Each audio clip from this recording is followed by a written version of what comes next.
Hi guys, welcome back to Fun in Third. If you are new here, my name is Marta and I am an English language arts teacher in the Houston, Texas area. So I have a very special treat for us today. Today will be a collaboration with the Electrifying Educator.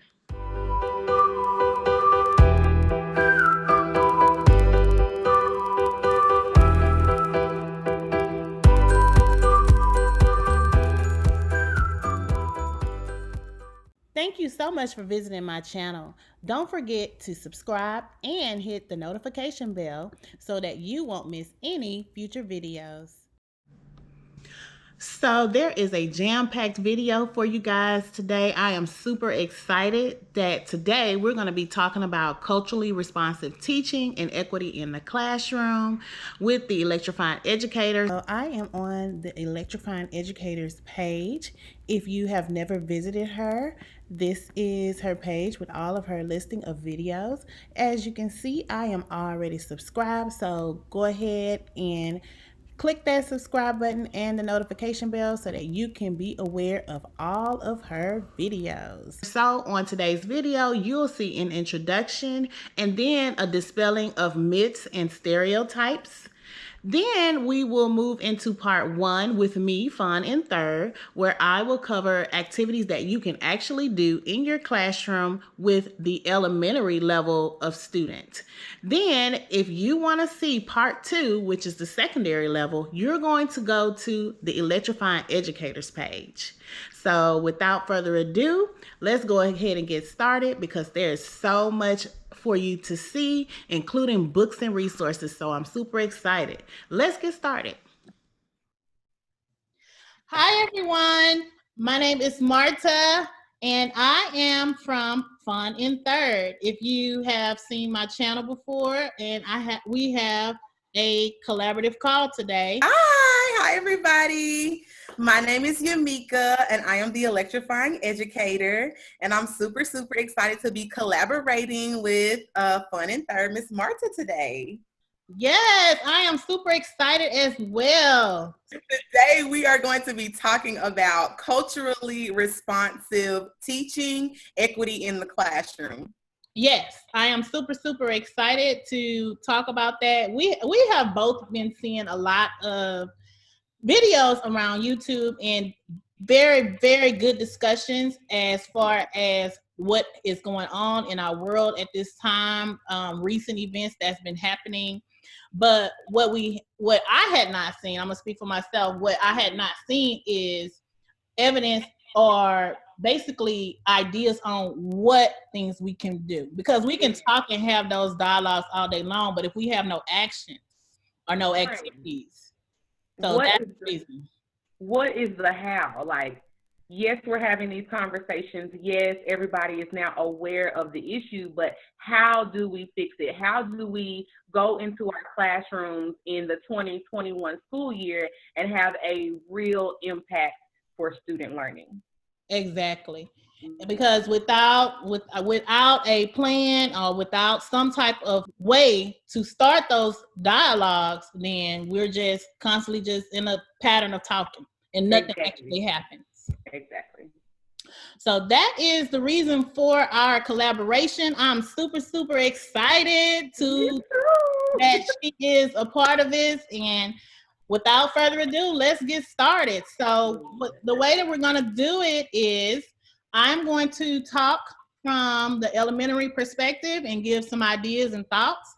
And then Yamika is going to talk from the secondary perspective and give some ideas and thoughts. But before we even get to any of that, we need to dispel some misconceptions, some myths, and talk about the work that has to be done.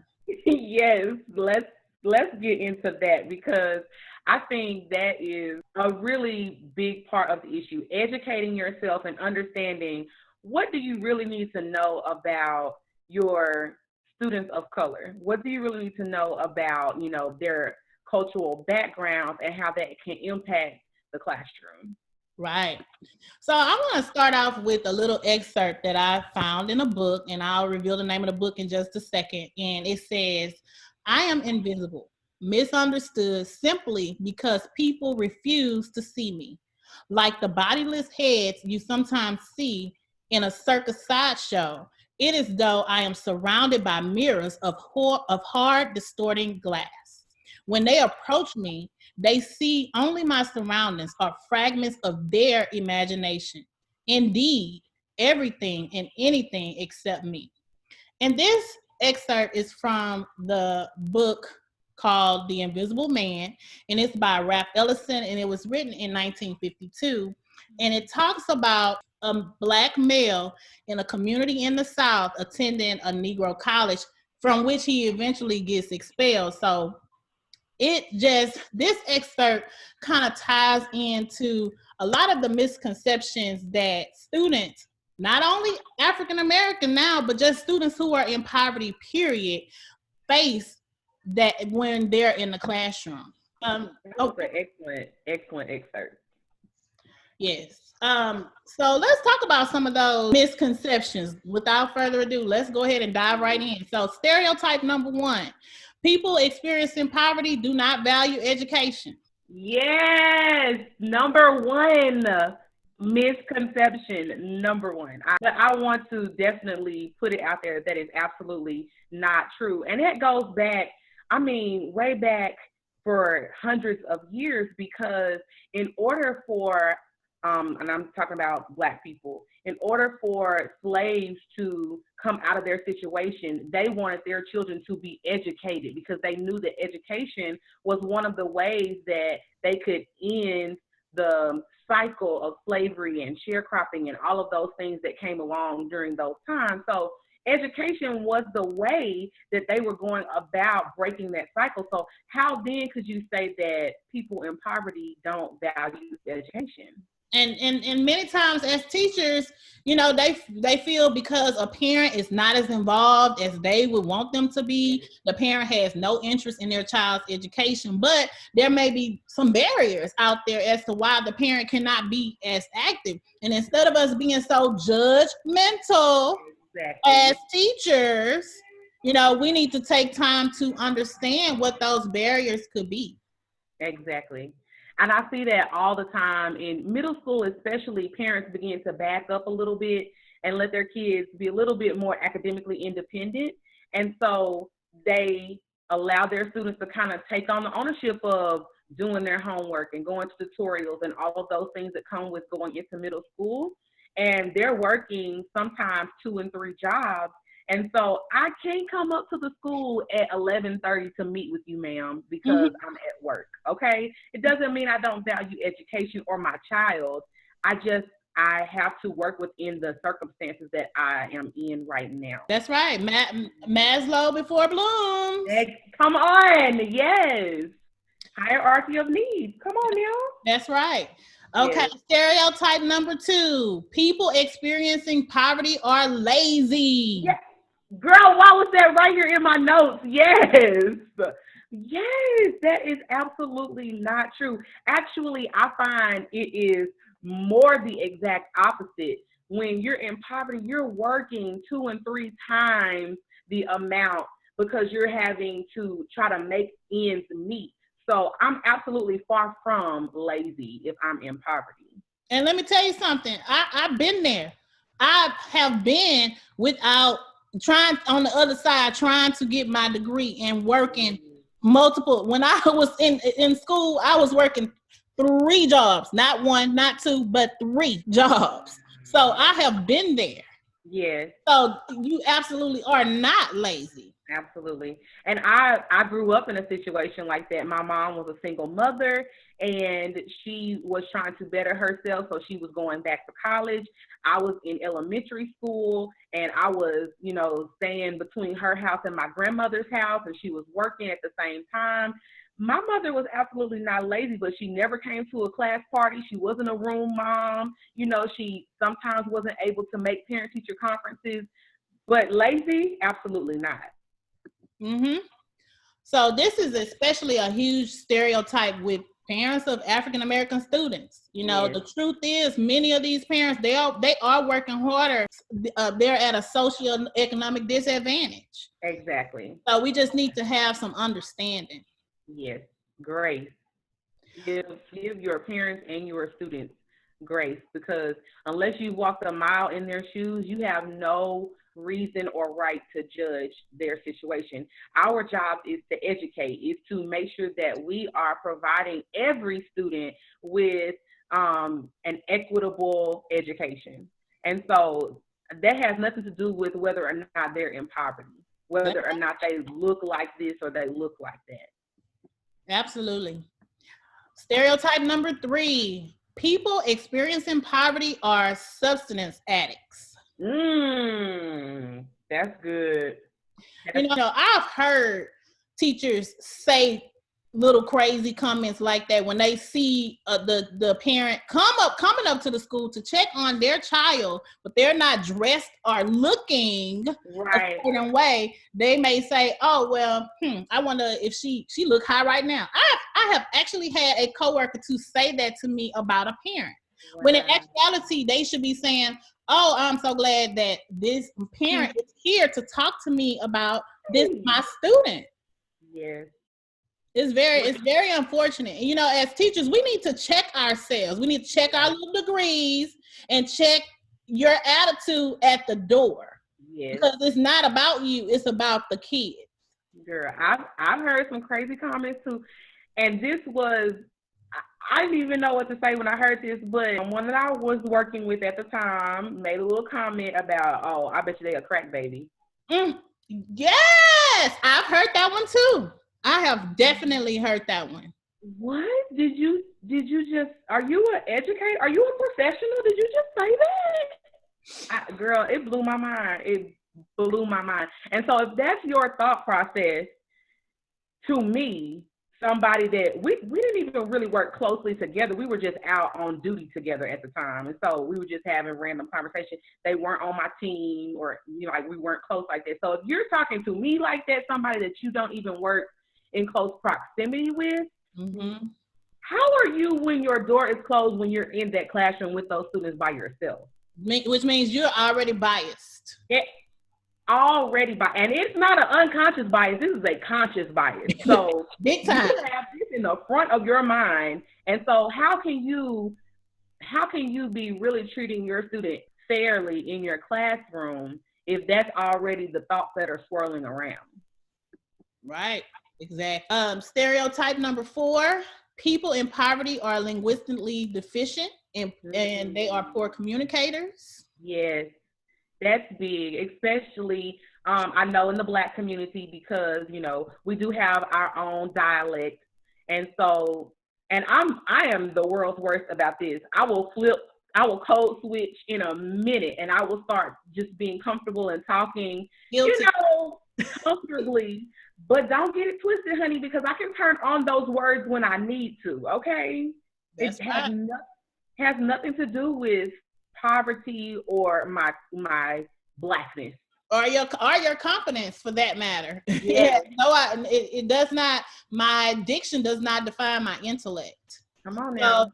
Bilingual students, that's the problem that they face linguistically, because they cannot speak English. You think that is defined, that defines their intelligence, and it actually does not.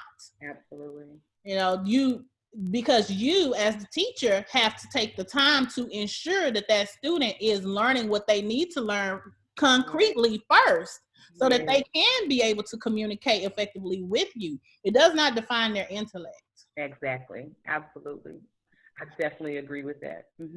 The last stereotype that we're going to talk about is people experiencing poverty are ineffective and inattentive parents. That's it. And, you know, we kind of already touched on that, but a lot of times they're doing everything that they can do to make sure that their family survives, that they have food and clothing and a roof over their heads, and, you know, the basic necessities. And so that means I'm an excellent parent, because if I'm doing everything I need to do to make sure that my kids have what they need, then I'm a good parent. And just because I can't come to the school at this time, or because I can't answer the phone at this time, that doesn't make me a poor parent. Right. So the bottom line basically from this is we just want to put these things out there for teachers, for including our own selves, to do a self-check.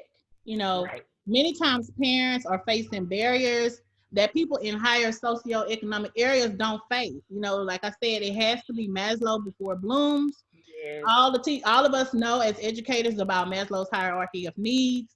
If a student's basic needs of security and shelter and food are not met, how can you expect them to be focused in your classroom? So those are some things that we definitely have to be aware of. Yes.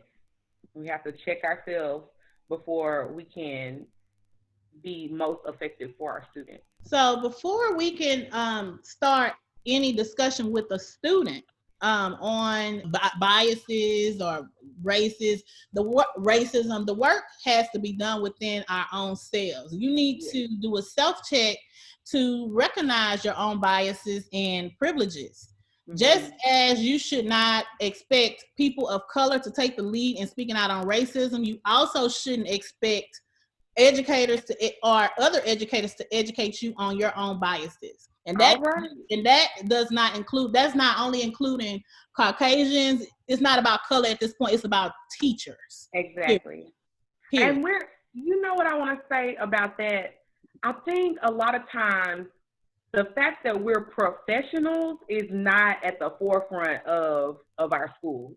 If I'm a professional, that means that I am constantly making sure that I am on top of the latest research, or, that I'm reading more, I'm learning about, my profession, how I can be the best teacher I can be, how I can make sure that my students are getting the best instruction, best practices. So going to professional development and, just continuing your education, lifelong learners. We preach that to our kids all the time, but that's true about ourselves as well. So I feel like in terms of, doing the work like you were saying, that's part of our job as professionals, is to make sure that, we are 100 first before we go into the classroom. Mm-hmm. And I really feel passionate about that, because a lot of times I see teachers blaming the kids for everything. Oh, my kids can't do that activity because, blah, blah, blah, blah. Or, oh, my kids can't learn that skill. I'm going to have to do blah, blah, blah, blah, blah. But did you do any research to see if there's another way to teach that or to get across to your kids? And so that's why I'm really excited about this collaboration, because I feel like these resources is going to lay the foundation for educators out there to do some work to make sure that they're best for their kids. The purpose of this is to start the work on our own selves, and to also provide some ideas and activities for you to, once you finish the work within yourselves, to definitely start having those conversations, those critical conversations within your classroom. Because students definitely still need to know about topics like systematic racism, anti-racist education. They need to know what bias is, disparity, all those type of things is very, very important that students of any color, know. Absolutely. So the next thing that what I want to share is, and it'll be a link in the comment section, is there's a quiz, and this quiz is given by harvard.edu. And it's are you biased quiz. And so, if you are ashamed to talk about it and discuss it with someone else, that is perfectly okay, because what you have to do is start with one step on the path, and start in the privacy of your own home, on your own computer, and take the quiz to just see, because it's going to give you some results, and you may like the results and you may not like the results. I took the quiz, and one of the disclaimers that it gave was that, it may give you some results that you don't necessarily agree with.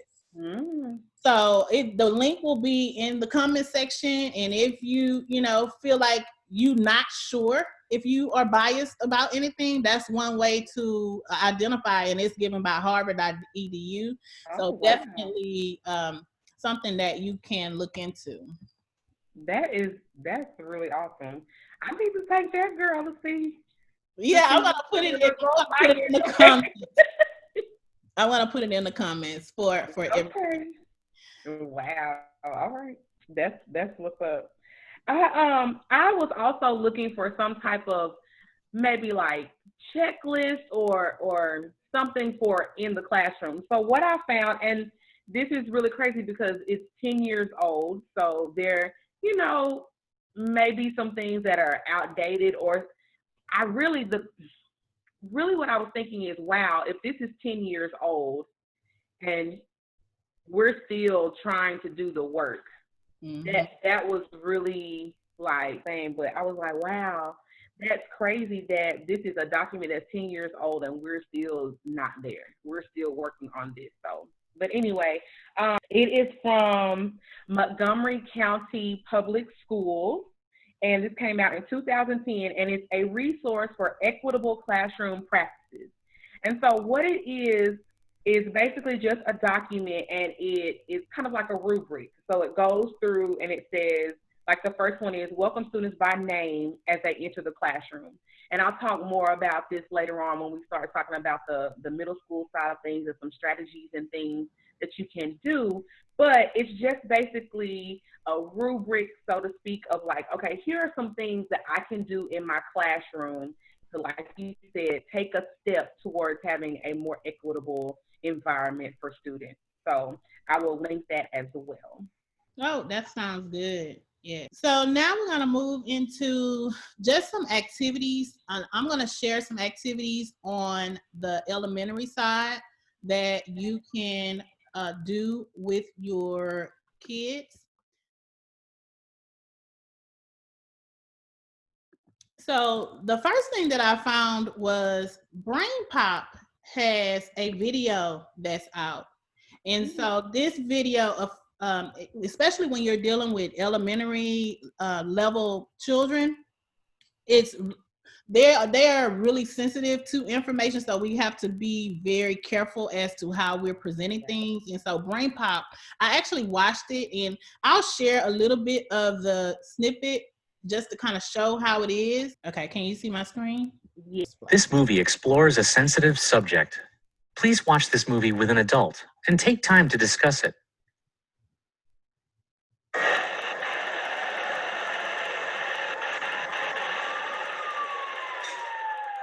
Hey, what are you watching? Oh.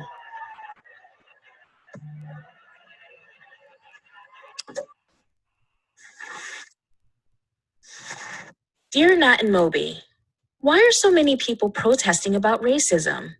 I thought we fixed all that stuff a long time ago. From Amir. I wish that were true, Amir. A lot of us are taught that racism basically ended with the civil rights era. That's when activists fought to extend equal rights to all people, regardless of race. We learn about brave leaders like Fannie Lou Hamer. Okay, I'm gonna stop it there, but it's 10 minutes of really, really good information for children, and they even touch on the George Floyd situation that recently happened. It shows pictures. It talks about Trayvon Martin, Breonna. It talks about all of them, and it kind of gives it from a child's perspective. And I feel like that's a really, really good conversation starter. Mm-hmm. That was good. That was really good. I mean, the first few minutes, like, yes, and it's 10 minutes long, so that's a really, really good way to get the ball rolling. I also have, I'm going to share my screen again. I also have a few activities that I am going to put in TPT, in the TPT store, and there is called activities for anti-racist dialogue. So I'm going to show, and I'm going to show just a sample of one of the activities. Let me pull it. I'm going to share my screen again. Okay, can you see my screen? Yes, that's cute. Okay. So this is activities for anti-racist dialogue, and basically here's one sample lesson, or it's really not lessons, but basically conversation starters. And so this one is about disparity, and basically what you do is you have two students come to the front of the classroom, and what you'll need is you'll need some kind of manipulatives, and you're also going to need some type of prize to give to a student, be it candy or stickers, tickets, whatever you want to use. So you'll give the students some manipulatives, and you'll tell them both to count the manipulatives. So both students are going to do it, and they're going to do it with the rest of the class watching. So then you'll ask your students, do you think anyone did a better job than the other? And then the student is probably going to say no, we did it the same. Right. So then you're going to tell the student, okay, I'm going to give you guys a reward for this task, but then you're going to give one student 2 tickets, and then you get another student 5 tickets. And then that's going to start a dialect and conversation. And you're going to ask, is that fair that one student received more than the other student for the same activity? And then you'll start a discussion about inequality and disparity so that they'll know what is disparity, because disparity means inequality. So it's just activities like that. I love that. Girl, we can do that in the middle school. That's good. Yeah. So there, I have several. This is just a sample, but I have in this building, because I'm still working on it. But I have in this package it's 5 activities, just as conversation starters that you can download from the TPT store. In the package, it also talks about homelessness, because African Americans are more homeless, disproportionately homeless than any other race. It also covers bias, so it's several different activities that can help you to it's just conversation starters, but it's kid friendly, kid safe, elementary school safe. If you have to clear, I would say read through the activities and see, of course, before you do them, but they're definitely, as a teacher, it's something that I would present to my students.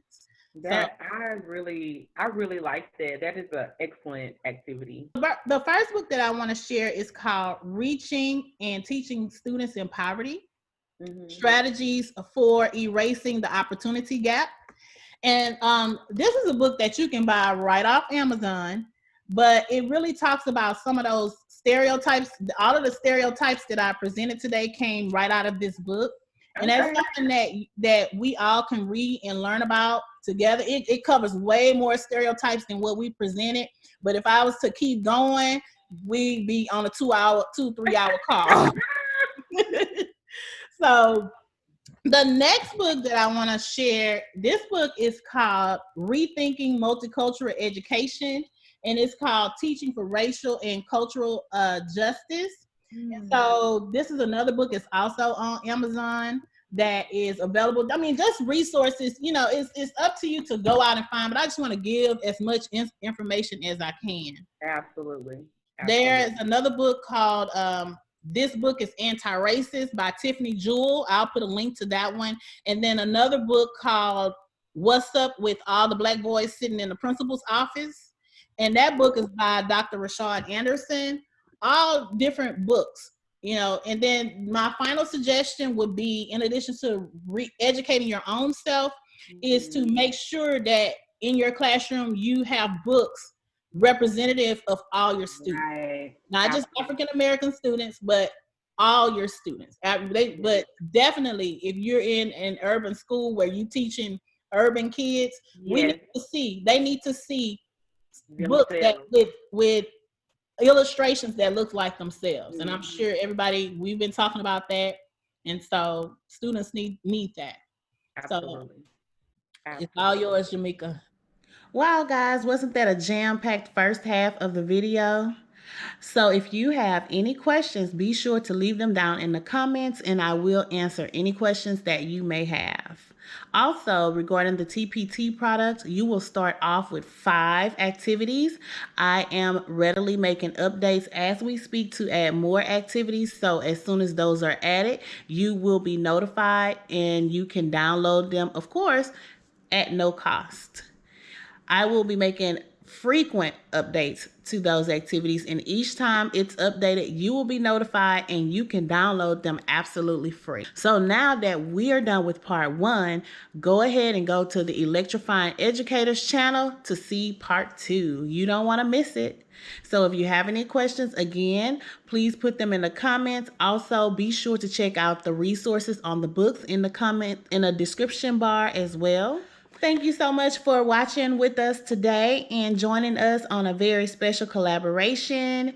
If you would please consider liking and subscribing so that you won't miss any further videos that is coming for the channel. Upcoming videos include my big part 2 haul. You don't want to miss that, in addition to another DIY project. So you will see those on next week. So you don't want to miss it. So go ahead and click the like and the subscription button so you don't miss any future videos. So go ahead and go over and catch part 2 on the Electrifying Educators channel. And until the next time, bye.